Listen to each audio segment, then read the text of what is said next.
Hey, Mitchell. Hi, Amit. Hi, everyone. This is Mitchell Levy, global credibility expert, and this is one of the funnest times of my day. And that is if credibility is the quality in which we trust, know, and like, or trust, know, and love somebody. This is the time I actually get to know somebody. This is the time that you get to know somebody really cool. And Amit Sidhpura is absolutely one of those. Amit, thanks for saying hi, and I'm so glad you're here. Yeah, no, thank you so much for this opportunity. So we've obviously spent some time together. So yeah, thank you so much for inviting me in as part of this series. My pleasure. My pleasure. So, hey, I love an open-ended softball question to start. And Amit, who are you? So I would always say the easiest way to describe this is I'm a personal transformation specialist. So my joy and my passion each day is to help people overcome whatever blocks or challenges that they're experiencing in life to have a life which is, happy, peaceful, and successful. All right, that's the business side. Who are you? Um, I live in Zurich. I've been living here for about 4 years now. And even if you look at it from a business perspective, right, I would basically say there's a number of challenges that I've experienced in my life. I've learned a lot about who I am, and now I'm sharing that wisdom with other people in those experiences Hmm. at the core. And you have a J job. You have a day job and a side job and all that. What do you do for the day job? So Or day job can you is can you talk about it? yeah, so day job is I work for IBM, and it's basically redefining the way people work. So it's all about talent transformation. Um, and then my when I say my night job or my side gig, it's basically being a volunteer for a charity, and that charity basically helps people, as I mentioned before, overcome challenges and blocks and resistance that they have that they're experiencing in life, and helping them overcome these through a number of simple tools and techniques, from meditation all the way through to scientifically validated energy processes that can basically make you fall in love with life again. Hmm. So wait a second. So during the day, you get to help redefine how we quote unquote work, and during the day and potentially outside the day, you get to help people redefine how they live life. Yeah, Like, it's what's pretty wrong with cool, right?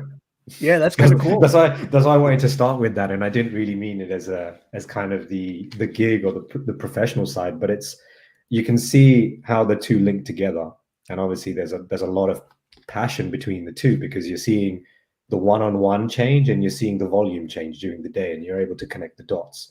Now, in order for an organization to transform, each person needs to be open to transforming, and you're only going to get that if you're willing to say, okay, like, these are my challenges, and it is going to be a little bit difficult, and I might be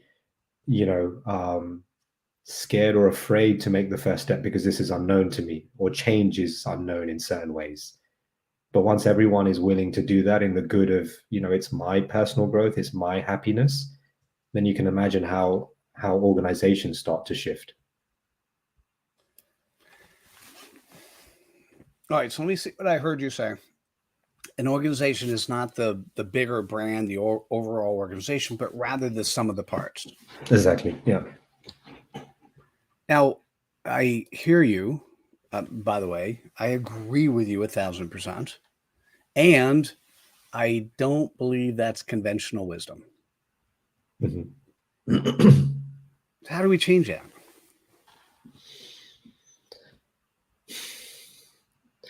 The basically, I would say the biggest thing that I've seen is giving people an experience.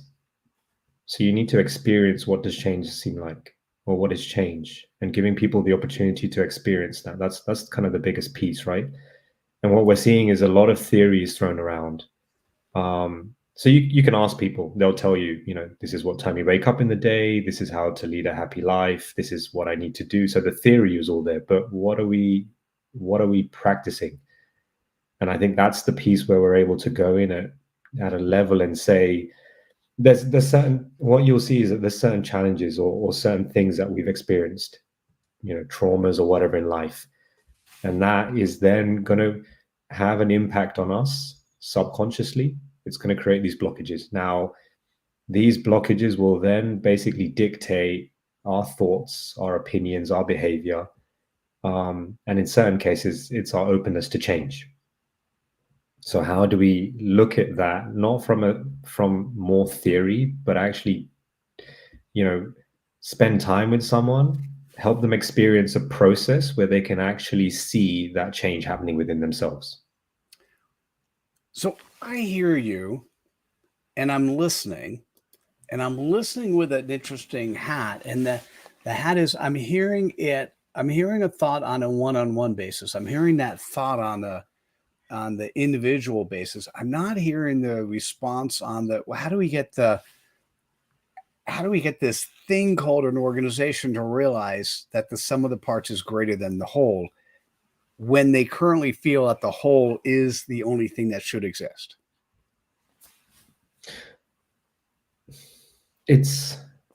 I see where you're getting at, but it comes down to that perspective of, let's take it back a level, right? And look at it from a perspective of, as a leader, you would need to turn around and say, what is your drive and what are you trying to do? And how are you rallying the group around you to basically live those values? And what direction are you going in?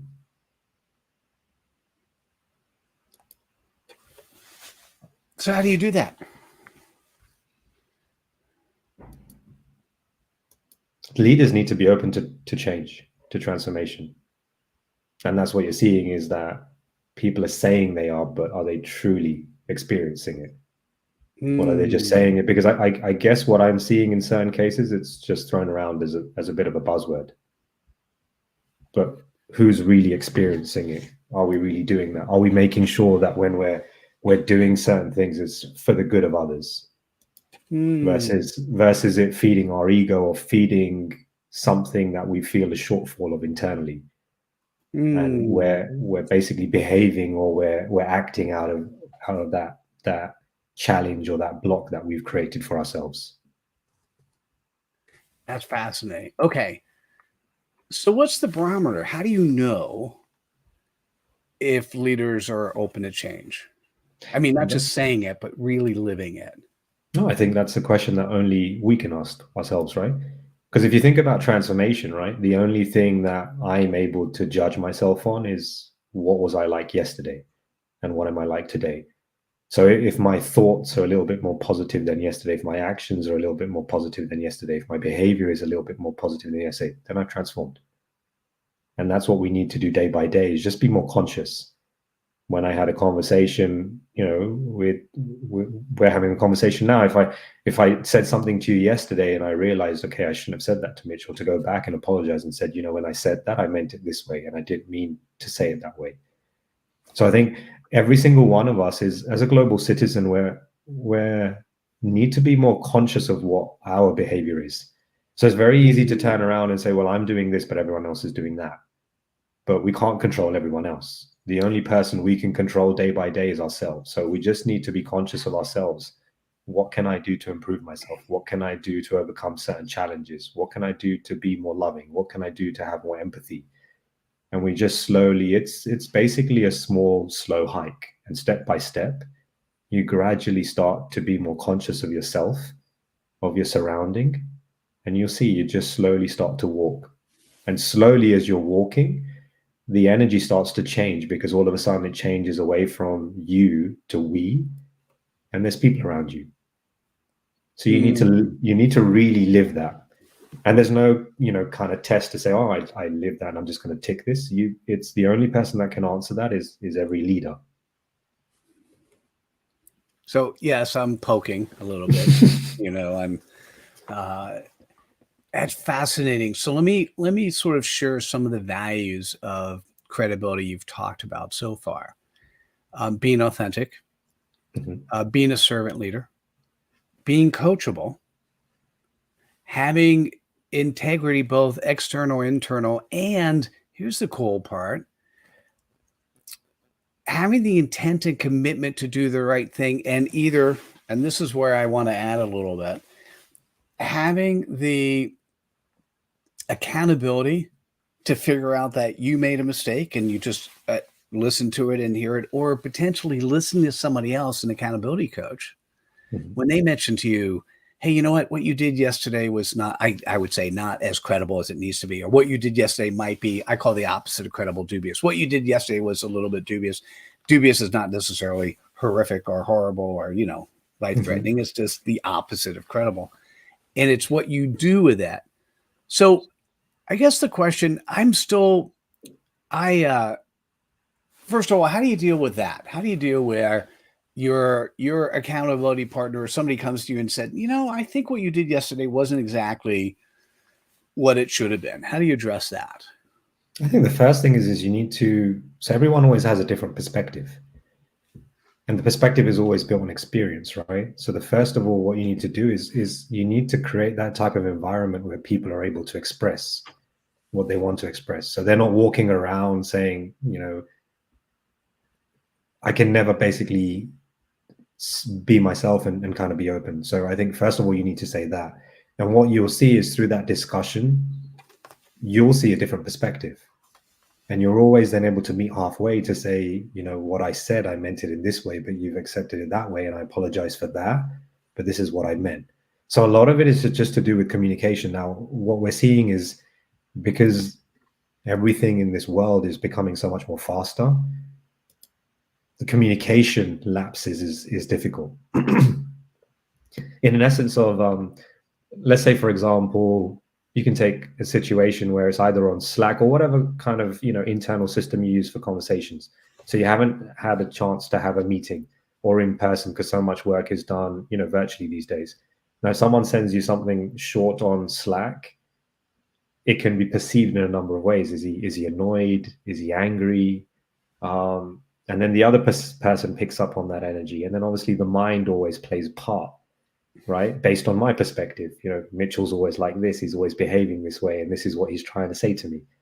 And then through that, you then go back and reply, and then it's just a whole form of miscommunication. So, how do you level out the playing field to say, okay, like let's be completely open and honest. Let's express everything.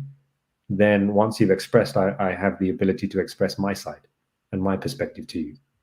And I've just seen whenever you do that in an environment, it it just makes the relationship a lot stronger, and it creates the space where people feel empowered to basically share whatever's on their mind. You're you're talking about one of the fundamental tenets of community, of effective community, and that is having a common language. Mhm. Because oftentimes, because we're these individuals, we end up saying things that are perceived in a way that they're interpreted in a different sort of way. Yeah. Yeah, fascinating. And technology just proliferates the opportunity to do that more each and every day. Yeah. You would think it makes it easier, but in certain ways, because we've got so many instant messaging tools, in certain cases, you need to be very careful with what you reply with. I'm still thinking about you. I heard you before. What do you do for fun? What do I do for fun? I love to cook. I love to cook. I love to travel. Um, and I generally, so it's actually pretty interesting. So I joined the club. It's basically a dinner club where conscious leaders come together and they enjoy dinner.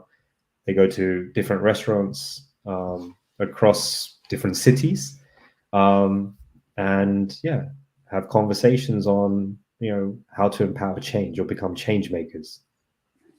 So yeah, those are the types of things I like doing. I like to do meditation. I've always said that I spent so much of my life exploring the world, where you could turn around and say, I mean, I'm going to San Francisco or I'm going to be in New York, and I would tell you, hey, check out this bar, check out this restaurant. But I never really spent a lot of time exploring myself.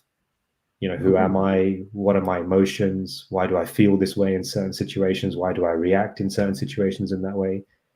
So I still spend a lot of time, consciously exploring that. So interesting. So I sat on the board of a public firm for 9 years. And this level of conversation, now it was a little while ago, but this level of conversation is not something that typically happens in the boardroom. Mm-hmm. That said, given the change that you'd like to deploy, both on the work level, what you're doing in your day job, what you're doing at IBM, and in the side hustle, which is in terms of how we live our lives, how do we get people to think about what I'll always say, you can't be credible externally until you're credible internally, Mm-hmm. right? Yeah. So same sort of thing. And how do you get people thinking about that, and not just thinking about it, but acting on it, executing on it, being that? I think it comes down to the person, right? You're seeing that people want to change. So what you've seen is that, and it's kind of heightened, right? And this is my perspective and kind of experience, and what I've seen is, pre-COVID, we always had these escape routes and escape methods, right? And what you've seen, COVID kind of shut them all off. And all of a sudden we're sitting there with these thoughts. And some of us are very surprised and very shocked, because we're like, where did these come from? I thought I lost it. I lost it at the airport. I lost it in a lounge somewhere. I lost it in a bar. But no, they're still there. And we've all hit kind of a wall where we're like, okay, like, we need to now deal with these things. So it's that openness of being aware that, yes, these things are there. I've fallen out of love with life because of these things. Now, how do we bring that back? Because life is such a beautiful and precious gift. And we get so lost in the drama, but we're not able to kind of lift above it and look at the bigger picture. And I think that's what people need is people want to experience transformation. A lot of them, they still fear that it's change and it's unknown, so I don't really know what it is. But I think basically sharing that with people and giving them the opportunity to experience change. And it's not as painful as the rumor has it. It's a beautiful experience. And the example that I always give, it's basically like Disney World, but with basically understanding yourself through a ride. Elaborate a little bit more on that. I was with you to the end, and then I maybe my mind wandered somewhere else. I wasn't sure, but I didn't track the end. So if we turn around and say, let's think of it when you go to Disney World and when you explore a theme park. So there's a lot of hype about going on this ride and experiencing this. Now, what if we turn that to emotions? What if we turn that within? So that attention internally, to go on an internal ride, to go on an internal adventure, just to find out who you really are. And this isn't a deep question where it's like, like a monk related question. This is a very, very easy question. What makes you happy? Because a lot of people, when you ask them what makes you happy, they're not really able to answer that, or they'll put it straight into materialistic things. When I have this job, or when I have this house, or when I have this car. But it's not like, what makes you really happy? Yeah. I'll spend a little time talking about that, but when I help people understand fundamentally, like what playground they play in, what it has to come, and I use those words, right? What playground do you play in? What is your either life purpose or business purpose? And we're going to go through yours again after this call, and I'll share with you, because I love what you're doing and how you show up. And I think this is the right time we had somebody, he's a UCSF, University of California, San Francisco, clinical research operations and logistics person. And he said it feels like the right time for this question. What piece of advice would you give your 27-year-old self if you can go back? It's a really interesting question. Part of it is, see, if I went back, the thing is, it's one of those beauties because I am who I am today because of what I've experienced, right?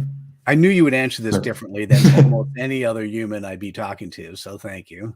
So the thing is obviously when I look back, I'm pretty shocked with some of the things I did, but I'm only able to go back now and reflect on those things because I experienced it. And I think this is what I would always say with life. It's here to be experienced, it's here to be lived. We're all humans, we do make mistakes, but I'm only able to be here today to tell you I made a mistake. It wasn't something I read in a book. Oh, this, making a mistake or doing something wrong or whatever I did during that time, this is the theory behind it, but I've actually lived it. And then you can always share that with someone. It's not, again, about telling people what to do, but it's just sharing that you can only have that wisdom if you've experienced it, right?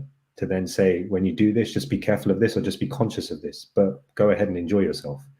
And even if I look back, I had a similar conversation with my dad a couple of months ago. And I said, when I was younger, I did some crazy stuff. How comes you never told me? And he said it was always controlled.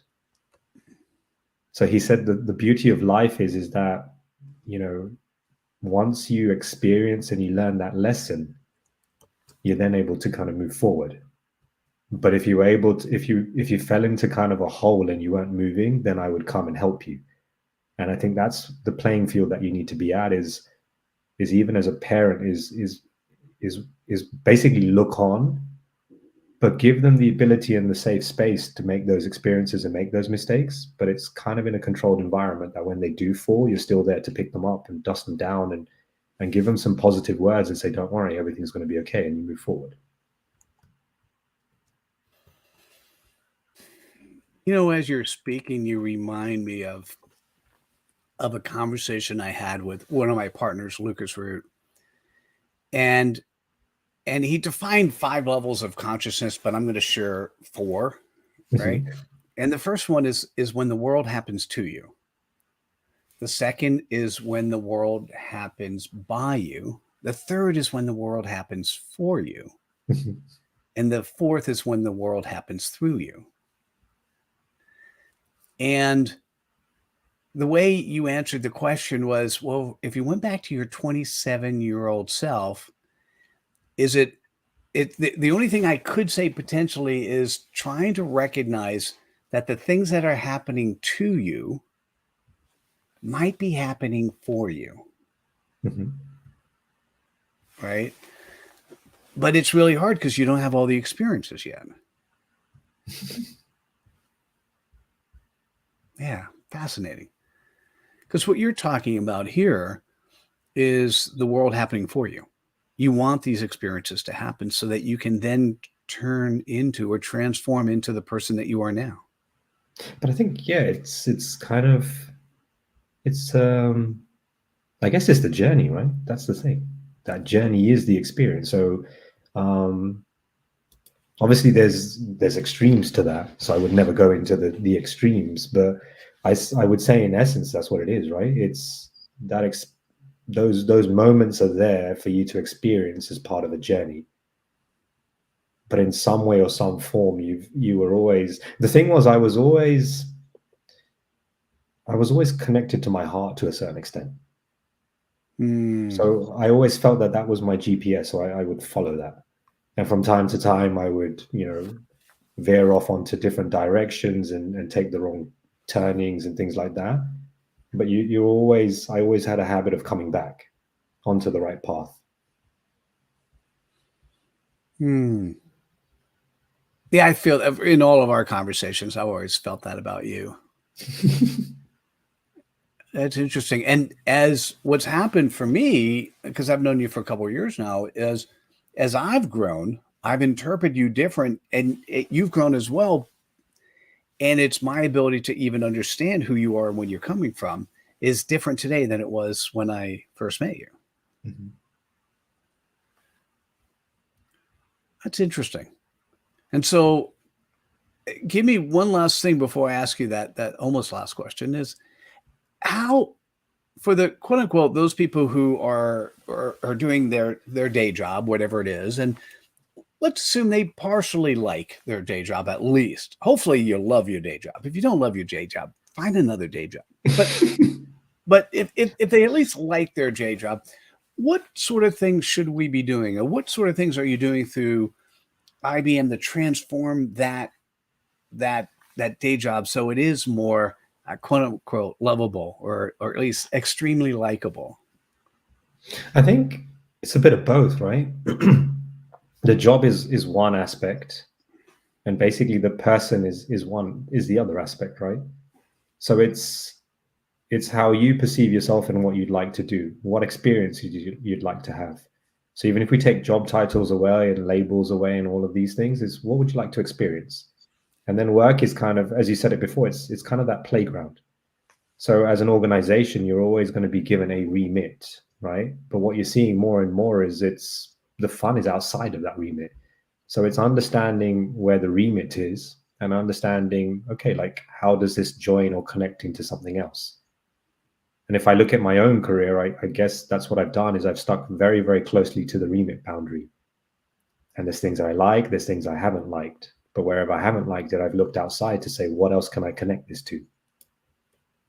And what else can I then go and experience? And I guess that's what the advice that I would give to others is work is basically is an experience. It's a playground where you experience things.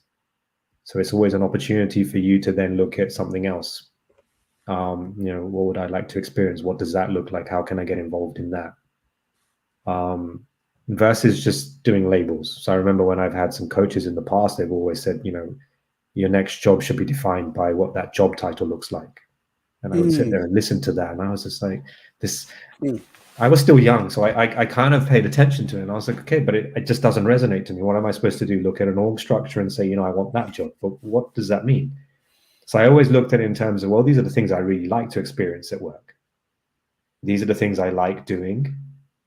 And how do I then connect that to other things?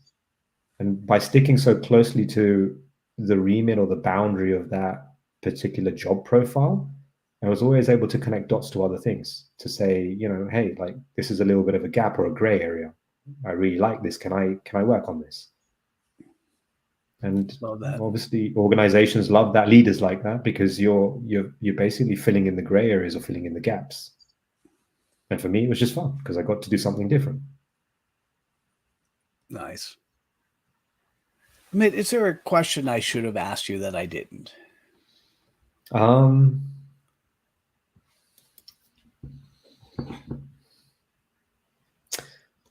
Trying to think. I think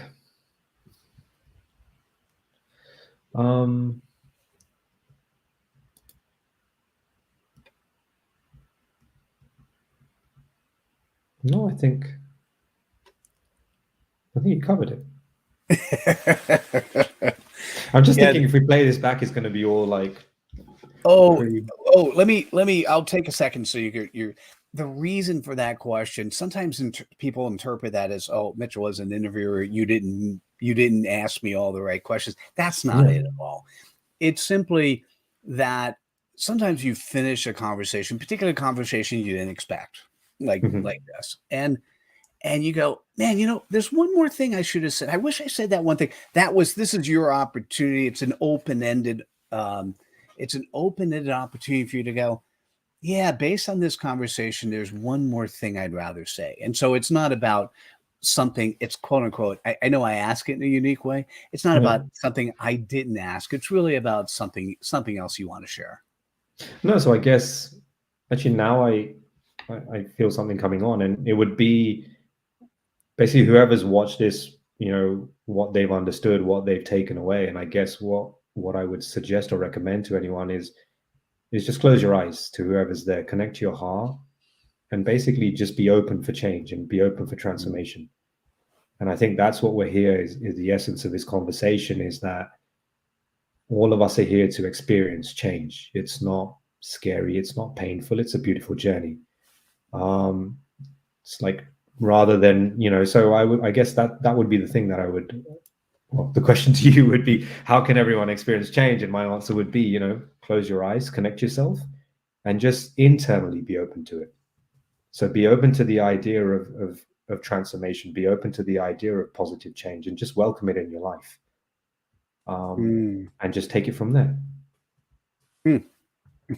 Well, thanks for asking yourself that question and answering it. You were doing great. You didn't need me. That was awesome. You are spectacular. I just so loved our conversation. So thank you. And if there's somebody who's listening or watching and they'd like to reach out to you or learn more, what's the best way for them to go about doing that? I say LinkedIn. So just message me on LinkedIn. I love having virtual coffee conversations with people. So, and I always prioritize my diary accordingly. So lunch times, early evening. So yeah, I'm always up for meeting new people, learning new things, and just having conversations with people. So yeah, LinkedIn, please. Awesome. I love that. Thank you so much for your energy level from the first minute you showed up in the green room throughout this entire call makes my heart sing. And so thank you for being you and showing up today. Thanks. Thank you so much, Mitchell. You're welcome. And listen, if you're still here, and we had a number of people stick on throughout the entire conversation, if you're still here or you watch this later, this is now the time to spread some cred dust. So what you can do, click on the like button, share with your friends, write down the aha message that resonated most with you. And we'll see you at the next episode of Leaders Living Their Values. Take care, everyone. Bye now. Bye-bye.